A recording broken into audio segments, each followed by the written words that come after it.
한국전쟁 당시 산청군과 함양군 일대에서 벌어진 민간인 학살 사건. 국군의 공비토벌 작전을 이유로 당시 무려 700명이 넘는 희생자가 발생했는데요.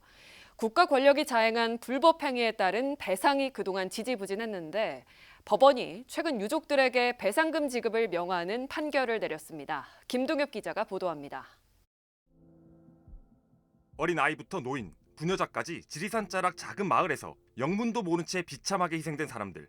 참혹한 역사의 한 단면을 담고 있는 산청 함양 사건 유가족에 대한 첫 배상 판결이 이뤄졌습니다.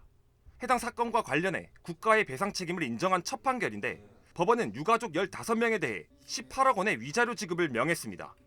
부산, 서울에 있는 우리 유족들이 작년에 소송을 제기했습니다. 지방법원에서 지고 항소를 해가지고 이번에 승소를 냈습니다. 대단히 기쁩니다.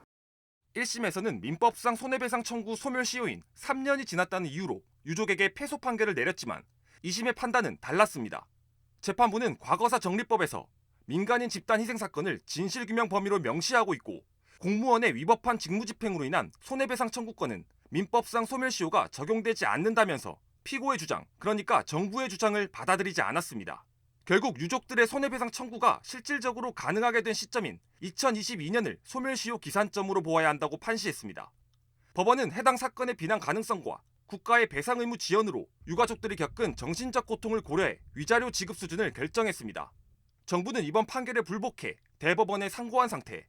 이번 판결로 줄지어 국가배상 소송이 이어질 것에 대비해 다시 한번 법리적 판단을 받기 위함으로 보입니다. 해당 사안에 대한 대법원의 최종 판단은 내년 3월 이뤄질 것으로 전망됩니다. 지역사회는 이번 판결을 환영하는 입장. 희생자들의 명예회복이 조금이나마 이뤄질 수 있는 이번 판결로 다른 유가족들의 배상길이 열리길 기대하고 있는 겁니다.